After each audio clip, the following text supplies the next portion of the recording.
Bem-vindos e bem-vindas ao Fórum Festival Política 2021. Hoje vamos falar sobre deficiência e sua agenda em Portugal. O meu nome é Diana Santos, sou psicóloga clínica, sou dirigente do Centro de Vida Independente e sou uma mulher com deficiência.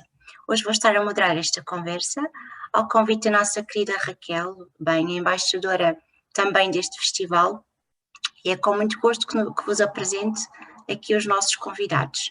Antes disso, descrever-me, dizer que sou uma mulher caucasiana, mais ou menos na casa dos 30, 40 anos, de cabelo bastante longo, castanho claro. E agora apresentar o Diogo Martins, que é especialista em transportes e urbanismo. Esteve envolvido em várias fases do Plano de Acessibilidade Pedonal de Lisboa e deu apoio a empresas de transportes públicos na melhoria da acessibilidade e serviços. Atualmente trabalha como Inclusive Design Manager na Sustrans, mas também é cofundador do primeiro Centro de Vida Independente em Portugal e fez parte da gestão do primeiro projeto piloto de assistência pessoal em Portugal. O Diogo é um rapaz um bocadinho mais novo do que eu, mas não muito. Tem cabelo castanho escuro, óculos, tem também uma traqueotomia para conseguir ter oxigênio. E agora vou passar aqui a apresentação do Jorge Falcate. O Jorge Falcate é um homem um bocadinho mais velho do que nós, de barba branca e bigode branco, cabelo também grisalho, é arquiteto e ativista dos direitos das pessoas com deficiência, tendo fundado e integrado diversos movimentos associativistas. Trabalhou na Câmara Municipal de Lisboa, na área das acessibilidades, e foi responsável pela concepção e implementação do projeto piloto de vida independente desta Câmara. Em 2015 foi eleito deputado independente no grupo parlamentar do Bloco de Esquerda. Atualmente é presidente da Associação Centro de Vida Independente, tendo sido também um dos fundadores. Então, muito obrigada por estarmos todos aqui. Se calhar começava por perguntar ao Jorge, Jorge, como é que chegamos aqui, nós, todas pessoas com deficiência, a um festival de política? Como é que foi crescendo este nosso papel na sociedade? Fala-nos um bocadinho disso. Como é que chegamos aqui? Chegamos naturalmente, como qualquer pessoa. Neste momento nós estamos numa situação em que estamos a experimentar um projeto piloto que se chama de Vida Independente, que não é mais do que um projeto piloto de assistência pessoal. E chegamos aqui no que diz respeito à vida independente, num caminho que já tem bastantes anos. Começou-se a falar de vida independente em Portugal por volta dos anos 80, já se começou a falar, embora depois o Diogo, eu penso que vai falar um pouco mais sobre o que é isto, a vida independente, mas a vida independente começa nos anos 70,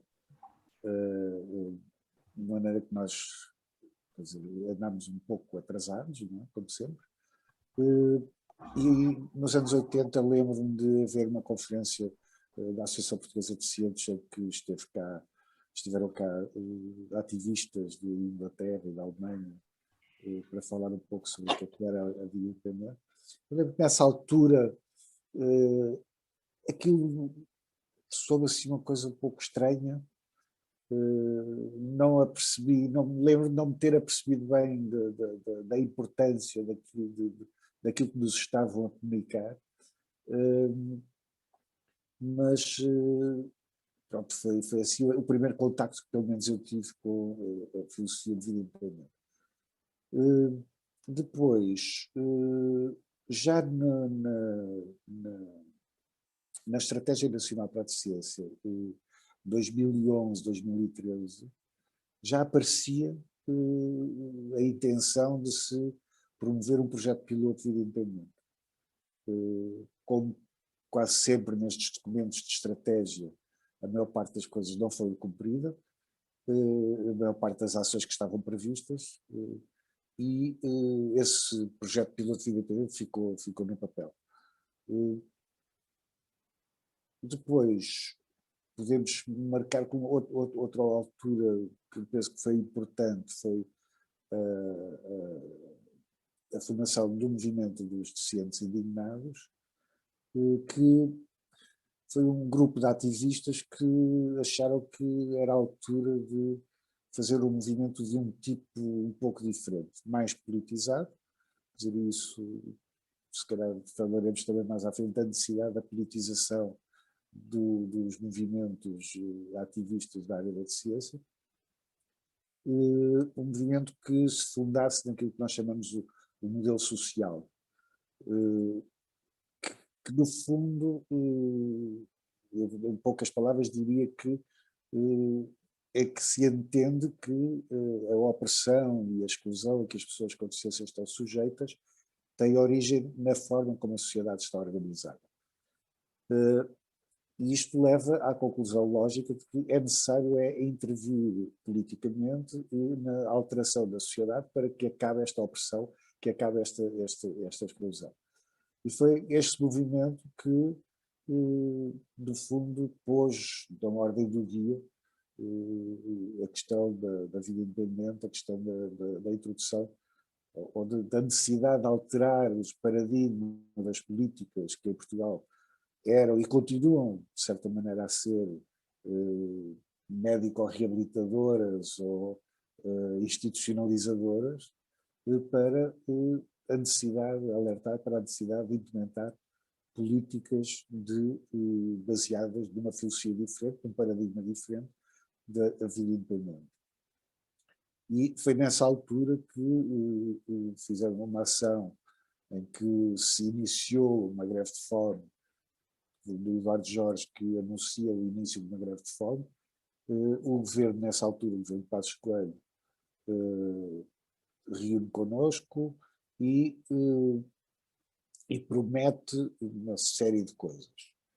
Uma das quais seria que nós, no início, isto foi em 2013, em outubro, penso eu, e que no início de 2014 estaríamos a redigir uma legislação de vida independente. Ora, isto não se concretizou, fomos positivamente aldrabados, porque esse acordo foi feito com o secretário de Estado, demos o tal aperto de mão para consolidar esse acordo. Esse aperto de mão, pelos vistos, não significava nada, e nós fizemos logo no dia 3 de dezembro, penso eu, uma conferência internacional em que discutimos qual seria o modelo que gostaríamos de ver implementado em Portugal e que se deveria refletir nessa legislação que iria ser produzida no início de 2014. Quando constatámos que não havia vontade nenhuma do governo de levar para a frente este compromisso, decidimos, e com o apoio da Câmara Municipal de Lisboa, que já nos tinha apoiado na realização dessa conferência internacional, decidimos, no fundo, demonstrar na prática que era possível haver um projeto piloto e que era possível a vida independente e que isso era um ganho enorme de qualidade de vida para as pessoas que integrassem esse projeto. Graças ao apoio da Câmara Municipal de Lisboa, e temos que reconhecer o papel do vereador João Afonso, que nos possibilitou, no fundo, a realização desse projeto piloto. Esse projeto piloto inicia-se em 2015 e dura, penso que 3 anos. A Diana está mais à vontade, o Diogo, porque foram eles que, no fundo, levaram para a frente esse projeto piloto. Se calhar até vou aproveitar, Jorge, para dar aqui a palavra, se calhar até ao Diogo, para completar um bocadinho. Diogo, não sei se nos queres enquadrar, então o Jorge tem falado muito, não é? O que é isto da filosofia de vida independente, e aproveitar também para explicar quais foram os desafios e também os ganhos que estas pessoas tiveram, não é, neste projeto, tendo em conta que na altura eras o presidente do centro e foi contigo que aconteceu a implementação depois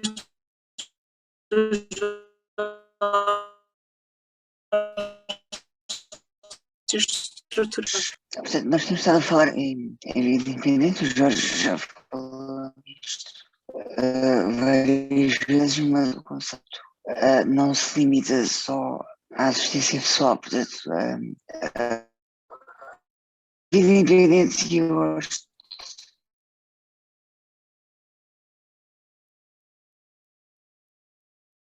toca em todas as áreas das nossas vidas e não importa qual a área, porque todas elas são iguais às das restantes pessoas. Portanto, a filosofia de vida independente é o reconhecimento da nossa capacidade de autorrepresentação, da nossa capacidade de autonomia em termos de decisão e por aí fora. Portanto, é um vasto conjunto de poderes que nós, pessoas com deficiência, temos e podemos e devemos ter e devemos fazer tudo para assegurar que os temos garantidos. Mas obviamente que há coisas que só se garantem com a sociedade toda. Uma delas é a assistência pessoal, que deve ser um direito que a sociedade nos garante, mas há muitos outros direitos que ainda hoje pessoas com deficiência não têm garantidos e que a vida independente basicamente reconhece como essenciais. Isto é normalmente referido como os pilares da vida independente. Nós vamos falar um pouco mais sobre isto mais para a frente, mas a questão essencial para perceber é que a vida independente é o conceito geral e depois dentro da vida independente é que existe então todas as questões práticas que tornam a vida independente possível. Isto parte do pressuposto que nós somos todos interdependentes uns dos outros. Portanto, não há pessoas que vivam completamente isoladas das outras pessoas. É praticamente impossível, nem é a forma de viver em sociedade. E, portanto, nós precisamos sempre de alguém ou de garantias por parte de outras pessoas de que as coisas que todos nós precisamos funcionam normalmente. Um dos exemplos que se usa para demonstrar isto é a eletricidade, por exemplo. Existem pessoas que neste momento estão a trabalhar para nós estarmos aqui a trabalhar, portanto. Nós dependemos dessas pessoas, nós não somos completamente independentes nesse sentido. E o que torna a vida independente possível e o que nos torna independentes é, na verdade, esta possibilidade de tomar as nossas decisões, de ser como é que nós queremos que as coisas sejam feitas, como é que nós queremos viver, onde é que nós queremos viver, com quem, etc. Portanto, não é termos alguém que muitas vezes não nos conhece, que nos vai dizer onde é que nós temos que viver ou como é que nós temos que viver, ou o que é que nós temos que estudar ou fazer profissionalmente. Somos nós que temos que tomar esse poder e decidir o que é que nós queremos para a nossa vida. E a vida independente é este reconhecimento, é uma afirmação gigantesca de que nós somos pessoas por inteiro, somos pessoas que temos direito a todas as áreas da vida, como qualquer outra pessoa. Não é por sermos pessoas com deficiência que não temos esse direito. Quando Diana perguntavas por causa dos desafios e seguindo aqui um pouco o que o Jorge estava a contar da história de como é que chegamos aqui, eu lembro-me que nós começamos por nos juntar em reuniões mais ou menos informais e tentar delinear o que é que seria o primeiro centro de vida independente. Sabíamos que a ideia era criar um centro de vida independente, sabíamos que o nome haveria de ser este. Até o nome foi difícil, se bem te lembras, Jorge, o nome foi difícil. Mas a ideia foi muito seguir algo que já se fazia fora.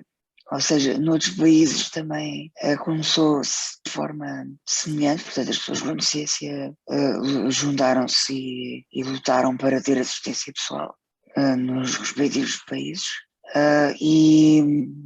E remontando aqui um pouco à história, o Jorge já disse que isto nasceu nos Estados Unidos, portanto a filosofia de vida independente e sobretudo a parte da assistência pessoal nasceu nos Estados Unidos, em Berkeley, na Califórnia, e portanto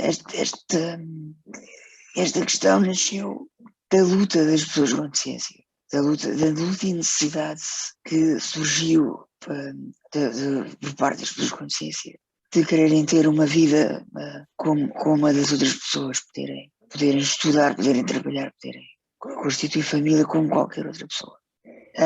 E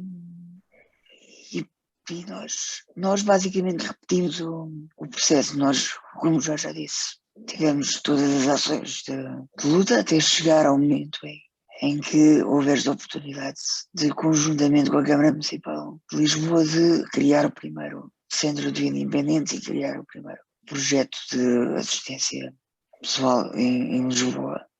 E a partir daí começou uma outra fase do desafio. Não sei qual delas a mais difícil, porque pôr um projeto destes em prática não é minimamente fácil. Se me permite, só para reforçar, não é? Que o Centro de Vida Independente é gerido exclusivamente por pessoas com deficiência. Sim. Portanto, todos os nossos sócios efetivos são pessoas com deficiência, e isso traz impactos também, não é? Porque sabemos precisamente o que queremos para nós, mas muitas vezes não temos as ferramentas também para implementar algo que é tão novo nas nossas vidas, não é? Eu gostava também que me falasse um bocadinho disso. Aí vamos àquele processo que eu estava a dizer, que foi a fase de reunião de preparação. Portanto, nós reuníamos de uma forma intensa até conseguimos ter tudo preparado para começar a trabalhar na prática.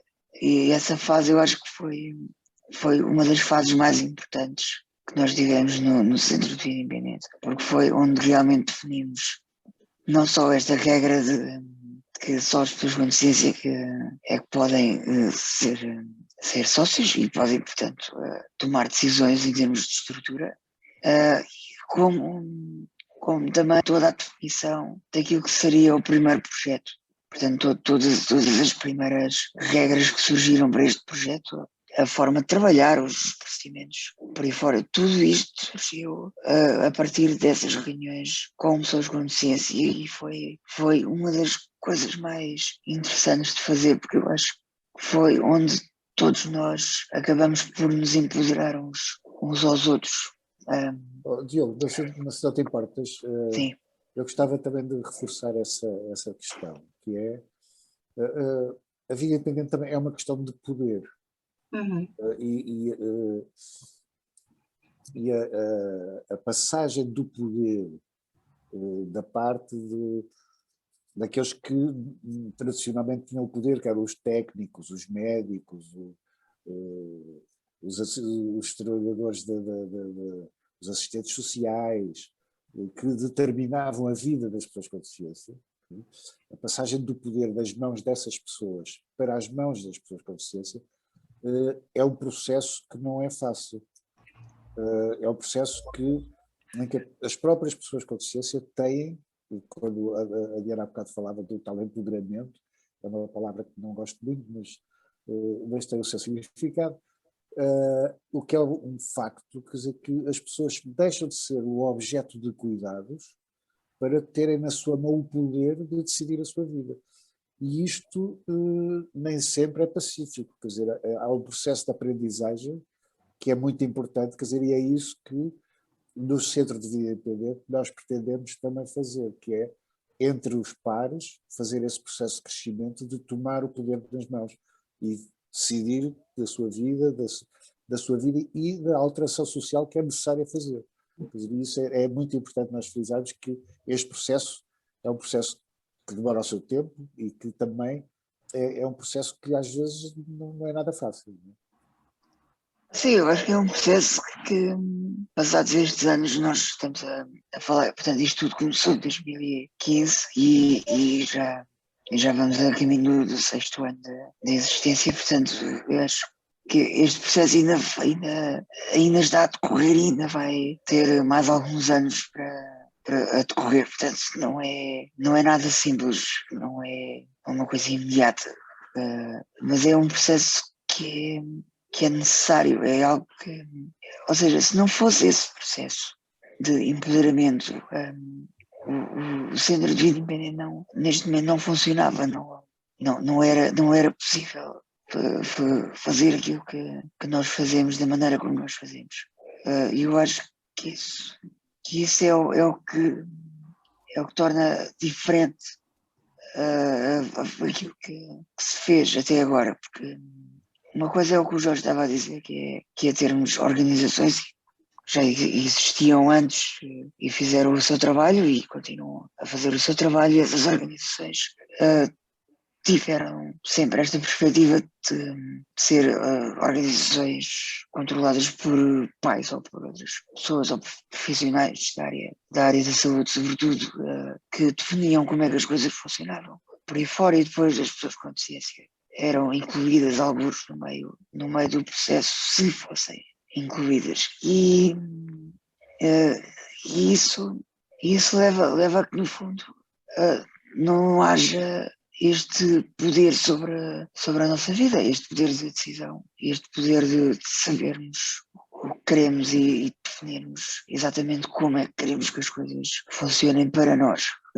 Eu acho que isso é importante no Centro de Vida Independente, definirmos que as coisas são como são, porque nós queremos que elas sejam desta forma. Sim, sejam, exatamente. Só para agora abreviar um bocadinho, Diogo, este projeto piloto da Câmara de Lisboa funcionava com assistência pessoal e também tinha aqui uma nuance de proporcionar habitação acessível a alguns dos participantes. Isto porque é difícil, não é? Nós conseguimos ter total autonomia só com assistência pessoal, não é? Não sei se me permites, Diogo, e depois já te dar a palavra outra vez, passar aqui um bocadinho ao Jorge para ele nos falar também da importância ou das dificuldades que é para pessoas com deficiência também acederem à habitação, por exemplo. Falas-nos um bocadinho disso, Jorge. Sim, sim.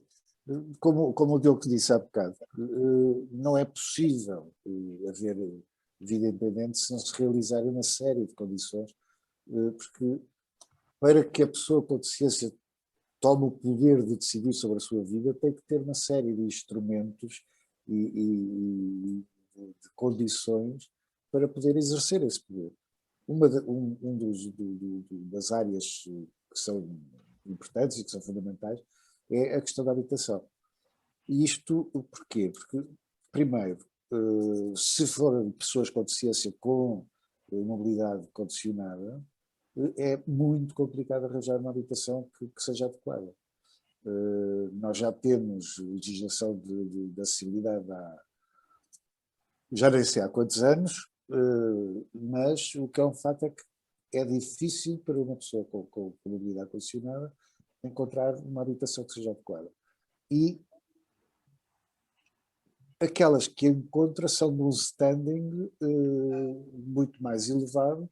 Quer dizer, se eu andar à procura de uma casa, quer dizer, eu não posso ir para um edifício antigo, sem elevador, onde as rendas são muito mais baratas, ou para a aquisição seja muito mais barato. Tenho que ir para edifícios novos, que são já acessíveis, e aí, no fundo, isto é mais um daqueles sobrecustos que implicam a deficiência. Quer dizer, as pessoas com deficiência, e faço aqui um parênteses, houve um estudo já há uns anos que calculou que as pessoas com deficiência têm um sobrecusto derivado das suas incapacidades que, de acordo com o tipo de incapacidade e a gravidade dessa incapacidade, vai dos 11.000 aos 26.000 euros anuais. E quando estamos a falar da habitação, este é um desses sobrecustos. Uhum. Nós não podemos aceder à habitação como outra pessoa qualquer, porque temos exigências diferentes. E isto depois, o que é que acontece? Quer dizer, acontece que na habitação social, para uma pessoa para ter acesso à habitação social, tem que ter rendimentos muito, muito, muito, muito baixos. E depois há aqui uma camada da população com deficiência que não tem esses rendimentos baixos, quer dizer, fica impossibilitada de acesso à habitação social, mas depois também não tem rendimentos suficientes para aceder a uma habitação dita normal ao valor do mercado. De maneira que este é um dos problemas que é necessário resolver. Quer dizer, Sim. E também arrisco dizer muito que a questão... rapidamente. Desculpa, Jorge, continua. Só muito rapidamente para concluir, é necessário que as câmaras tenham, quanto a nós, uma bolsa de habitação social ou a preços controlados, que seja uma bolsa de habitação acessível para a população com deficiência, porque há que resolver esta impossibilidade de acesso aos preços do mercado. Exatamente, e queria só acrescentar que também a zona onde essas habitações estão inseridas também é de relevância quando procuramos, que também isso encarece, não é? Porque normalmente procuramos zonas junto a transportes públicos, porque na verdade muitos poucos de nós conseguem efetivamente conduzir, ou ter quem o conduza, não é? E portanto também é outra das limitações, e tudo o que são zonas com mais serviços são zonas tendencialmente também mais caras, não é? E se calhar pegava neste mote dos transportes e das acessibilidades e da própria mobilidade, Diogo, para chutar para ti aqui, como é que as pessoas com deficiência vivem isto? Será que temos autonomia para ir onde queremos, quando queremos, mesmo com assistência pessoal? Não, na prática não. O panorama é complicado, e quem tiver minimamente atento ao setor da mobilidade em Portugal sabe que para qualquer pessoa não é um setor fácil, portanto não é fácil nós deslocarmos sem ter um carro em Portugal. Mas a questão é que para as pessoas com deficiência isto torna-se muito mais complexo. Portanto, nós temos não só uma enorme falta de acessibilidade por todo o país em termos não só de ruas, mas também de transporte público, de infraestruturas que servem a esses transportes públicos, e isso torna-se um problema grave porque depois afeta todas as outras dinâmicas, ou seja, o emprego, a procura de casa, como ainda agora falamos, tem que ser procurado de acordo com um sítio onde haja transporte público acessível, onde haja condições de acessibilidade no exterior das nossas casas. O que é quase impossível de fazer em algumas situações. Eu sei que quando eu moro é extremamente complexo de sair de um prédio, portanto é quase impossível. E isso afeta-nos especialmente quando nós ainda temos depois disto a camada de procedimentos para poder usar transportes públicos.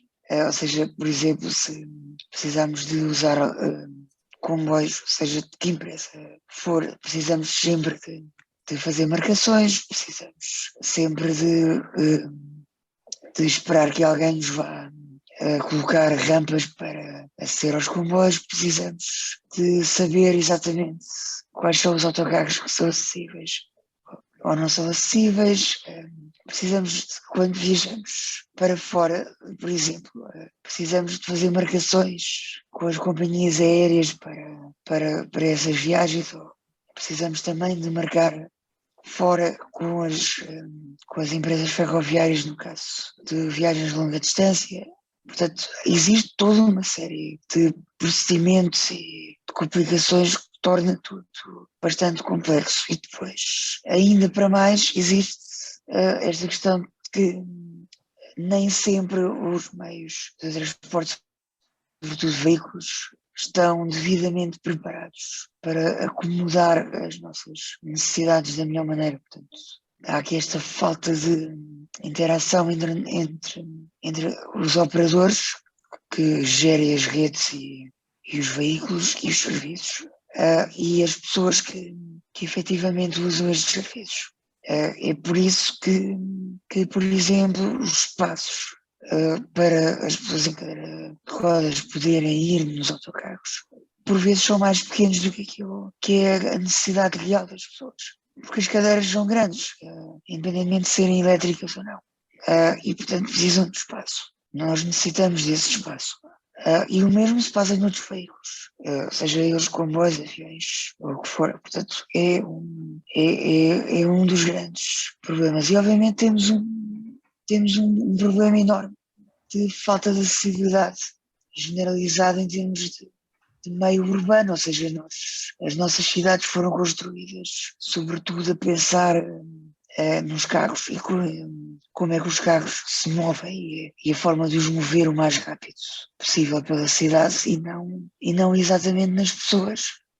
E também por isso as pessoas com deficiência são duplamente afetadas, porque não só não têm as condições para circularem na rua, como também não têm condições, por vezes, para circularem de carro, porque a ideia é sempre tentar ocupar um espaço com a máxima quantidade de carros.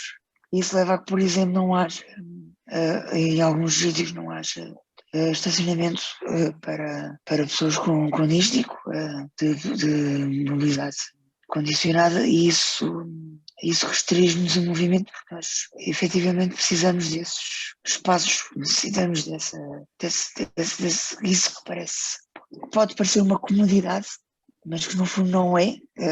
É uma necessidade nossa termos mais espaço para podermos entrar e sair dos nossos carros. É um problema, e é um problema que tudo isto seja desenhado muitas vezes, sem consultar as pessoas que realmente precisam destas características no espaço e serviços, que é complicado. Eu estava a ouvir falar e estava a pensar, não é? Até dentro dos transportes públicos há aqui o reforço do que o Jorge dizia, que efetivamente é tudo muito mais caro para nós. Isto porque, Sim. se eu quiser ir ao Porto, eu não posso optar entre o Alfa e o Intercidades, eu vou ter que escolher o Alfa, não é? Que é mais caro. Também não posso usar a rodoviária, que é ligeiramente mais barata ainda. E, portanto, para além das nossas escolhas serem efetivamente demasiado escassas, não é? Tendo em conta que, enquanto cidadãos portugueses, não é? Deveríamos usufruir de toda a mesma rede que todos os outros, todas as nossas poucas escolhas são efetivamente mais caras. E isso remete-nos aqui para uma outra preocupação, não é, Jorge? Ainda há muita gente com deficiência a viver no limiar da pobreza ou abaixo disso. Queres falar um bocadinho disso? Verdade. Quer em Portugal, quer a nível internacional, as pessoas com deficiência são os mais pobres dos pobres. Isto está estudado, está perfeitamente claro que as pessoas com deficiência são normalmente os mais pobres dos pobres. E isto porque vivemos numa sociedade capitalista, numa sociedade virada para o lucro, e as pessoas com deficiência não são propriamente as pessoas que darão mais lucro e que estarão integradas no mercado de trabalho. De maneira que é necessário, quer dizer, que existam políticas de apoios sociais que sejam efetivamente desenhadas para tirar essas pessoas da pobreza. Não é aquilo que se passa ainda em Portugal, embora o ministro, na altura, Vieira da Silva, tenha dito isto em 2000, quando se discutiu o orçamento para 2016, em que as pessoas com deficiência tinham sido perfeitamente esquecidas da atualização dos apoios sociais. O ministro garantiu que no ano a seguir, então, que todas as pessoas com deficiência estariam acima do limiar de pobreza, o que não é verdade ainda hoje. Houve realmente uma alteração substancial nos apoios em termos das prestações sociais em relação à situação anterior àquilo que se costuma chamar de geringonça, não é? E é um facto que as prestações sociais que existiam antes eram perfeitamente ridículas. Quer dizer, só para ter uma ideia, quer dizer, a pensão social de invalidez, que andava à volta dos 200 euros, a pessoa só tinha direito a ela se não tivesse rendimentos superiores a 125 euros mensais. a pessoa se casasse com outra pessoa que tivesse rendimentos superiores a 250 euros, perdia o direito à pensão. Quer dizer, isto era completamente surreal. Houve realmente uma alteração positiva nas prestações sociais, mas nós temos andado sempre com boas intenções, com alguma, como é que é dizer, algum princípio de mudança de paradigma. Os preâmbulos das leis são ótimos, mas depois a coisa parece que nunca chega bem ao fim que se pretende. Por exemplo, na prestação social para a inclusão é um caso também paradigmático da não mudança de paradigma. O que é que acontece? Quer dizer, o desenho da prestação social é um bom desenho. No fundo, tinha uma primeira componente que seria da compensação dos tais custos acrescidos da deficiência, não é?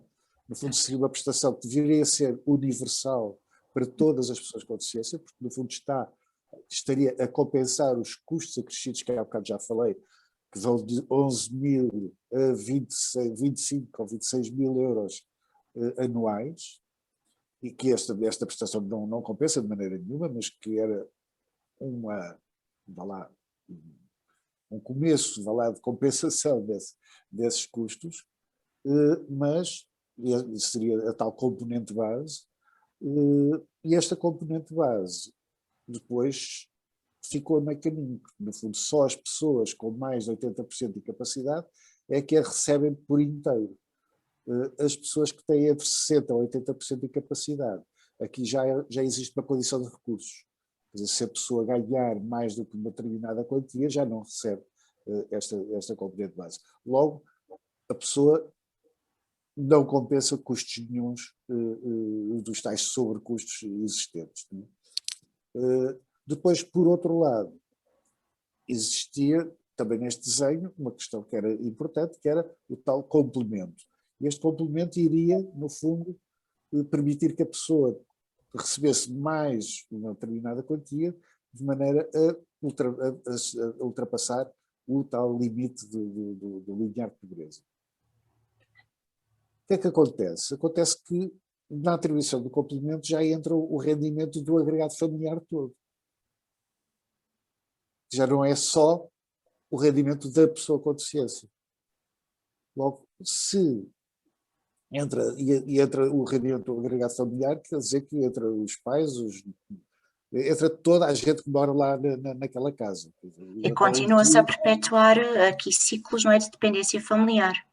Sim, continua, porque se a pessoa ao morar com a família não tem condições para receber esse complemento, que lhe permitiria se calhar alguma autonomização, hipótese, embora pareça que o complemento também não é suficiente. Na minha opinião, a complemento base mais o complemento para uma pessoa com deficiência que não tivesse outros rendimentos devia ser o equivalente ao ordenado mínimo para a pessoa, porque, quer dizer, se nós consideramos que o ordenado é mínimo, quer dizer, é o rendimento mínimo para uma pessoa viver. Exatamente. Logo, o complemento mais a componente base deveria ser o ordenado mínimo, que permitisse que a pessoa se autonomizasse da família, pudesse, no fundo, ter mais uma tal ferramenta para ter uma vida digna. Aliás, falaste aqui de questões importantes, não é? Há uma franja, não é, das pessoas com deficiência que, por todo o ciclo também perpetuado, até de discriminação, etc., não consegue efetivamente ter emprego, não é? No mercado de trabalho comum que nós assistimos. E mesmo aqueles que conseguem têm dificuldades muitas vezes em conseguir ter este emprego. Diogo, queres falar um bocadinho aqui da questão do emprego das pessoas com deficiência? Sim, aqui a questão vai um pouco mais atrás, começa logo da formação de todos nós, ou seja, como todo o sistema de ensino está ainda um pouco formatado para nos enviar para coisas muito específicas que não nos preparam para uma vida profissional ativa, acabamos por ter dificuldades depois, quando chegamos a essa fase. Mas não é só o sistema de ensino, esse tem vindo a mudar, e a parte propriamente dita de procurar empregos, arranjar empresas que nos chegaram, etc., é complexo, é muito difícil realmente arranjar trabalho, é difícil que as empresas percebam que podemos ter um desempenho igual a das outras pessoas. Existe toda uma série de mitos à volta disto. Existem aqueles mitos que, mesmo para trabalhos que sejam sobre pessoas com deficiência, não se contratam pessoas com deficiência, o que é algo que eu acho que é estranho. Até porque as pessoas são tremendamente incómodas, porque depois dizem como querem as coisas, não é? Feitas para elas. Sim. E, portanto, não é fácil. Estás a tocar aqui num ponto importante, que é a questão do capacitismo, não é? E o capacitismo é efetivamente a discriminação e a opressão contra pessoas com deficiência, muito à semelhança de como temos o racismo contra as pessoas racializadas, por exemplo.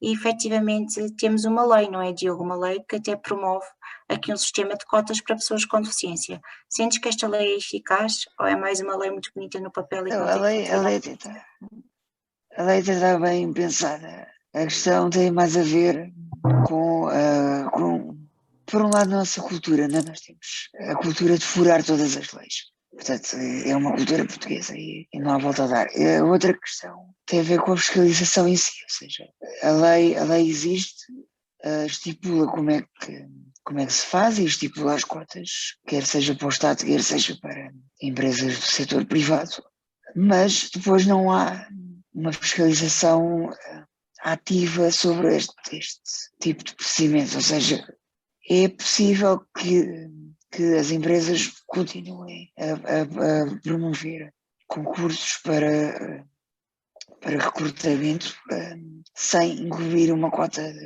para pessoas com deficiência e sem empregar efetivamente pessoas com deficiência, porque é fácil de o fazer, é fácil as autoridades não irem fiscalizar este assunto e, por vezes, também, quando vão, desvalorizam este ponto, porque existem outros pontos que para eles são mais importantes. E isto tudo torna-se algo muito massivo. Né? É uma máquina enorme que gera este problema, mas sim, este existe. Existem formas de escapar à lei, que são formas obviamente ilegais, mas que, por não haver uma forma efetiva e eficiente de ir verificar essa fuga, não acontece nada. E não acontece nada, estende-se a muitas outras áreas, não é? Estende-se às acessibilidades, estende-se aos produtos de apoio, em que as pessoas passam anos e anos à espera do seu produto de apoio. Isto, no caso das crianças, é especialmente gravoso, não é? Porque muitas vezes, quando os produtos de apoio chegam, já nem estão adequados à própria estrutura da criança e para nós também, não é? Porque, efetivamente, para nós adultos, porque efetivamente não há fiscalização do cumprimento dos tempos de atribuição e se estes produtos de apoio são aquilo que nos garante uma maior autonomia para viver o nosso dia-a-dia e pode ter implicações severas, quer nos próprios estudos, na frequência dos estudos, quer no próprio compromisso com o trabalho, quer até na representação de todos os nossos outros papéis sociais, não é? E agora estamos aqui numa conversa que já vai um bocadinho longa, não é? Para o tempo que precisamos, e eu pedia-vos agora brevemente a vocês os dois, já dissemos onde é que estamos, mas onde é que queremos estar?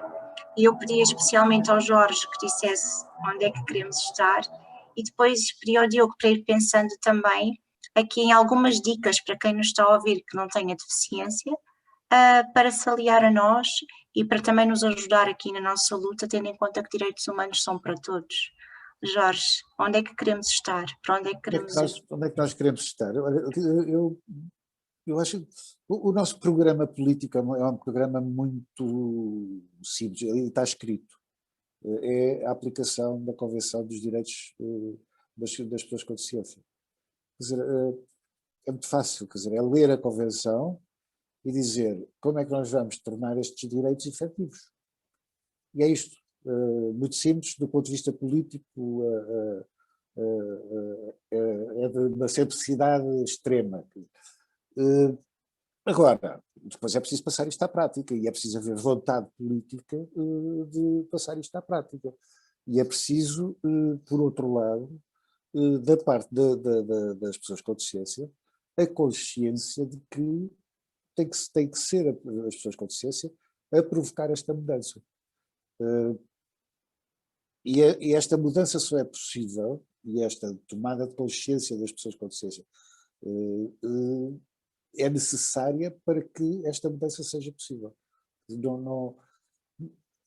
Eu costumo dizer, quer dizer, que enquanto as pessoas com deficiência não tiverem consciência de opressão que estão sujeitas socialmente, que não estejam conscientes da sua exclusão, enquanto não houver essa convicção, não há um movimento forte, não há um movimento reivindicativo e politizado, porque é necessário politizar o movimento para alterar a sociedade. Quer dizer, Exatamente. só um movimento forte politicamente de pessoas com deficiência é que poderá vir a provocar essa mudança que é necessária.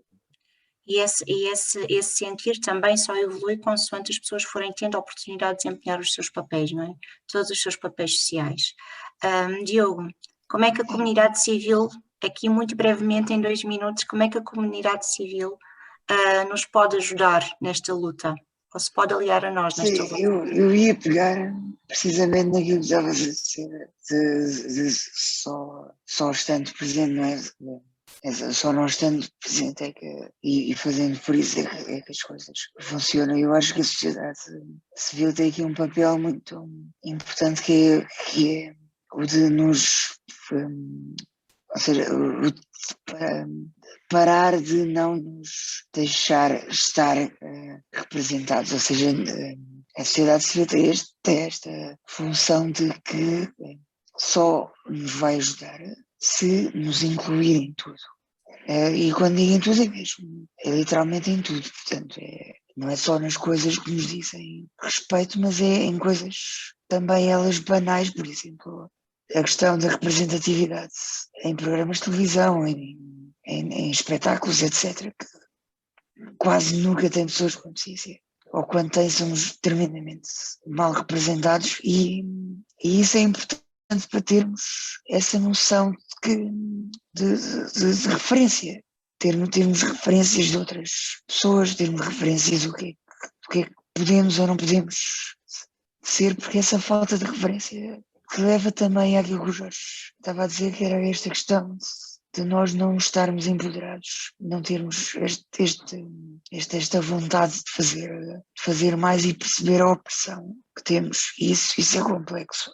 E eu acho que a sociedade tem este papel a sociedade por inteiro tem este papel de perceber que nós temos de estar presentes em tudo, temos de fazer parte dos processos de decisão, de projeto, dos trabalhos, da sociedade, perdão, de questões mais ligadas ao lazer, cultura, por aí fora, que são todas áreas extremamente importantes da nossa sociedade e da nossa própria formação da identificação, daquilo como nós nos identificamos. Como é que nós somos enquanto pessoas? Portanto, eu acho que esse é o ponto essencial, não é só dizer que somos muito amigos das pessoas com deficiência e que gostamos de vos dar palmadinhas nas cadeiras de rodas, mas sim ter esta ação mais proativa que faça as pessoas participar ativamente e estar nos sítios e terem algo a dizer. Precisamente, eu acho que tu encerras muito bem, a verdade é esta, a comunidade deve dar-nos a palavra, no fundo, estar atenta ao que nós realmente queremos para nós, para as nossas vidas, e é nesse sentido que tem que se aliar a nós, estar alinhada com o nosso querer, com a nossa vontade e com aquilo que efetivamente é importante, não acharem que nós não temos o direito a errar, todos temos, e fora da deficiência também se erra muito, portanto ninguém está impune a isso. E a dar palavra a quem realmente a tem de ter. Foi um gosto estar convosco nesta conversa, muito mais haveria por dizer. Muito obrigada e que sejamos todos agentes de mudança numa sociedade que é de todos e para que os direitos humanos devem ser efetivamente para todos. Muito obrigada. Obrigado, eu.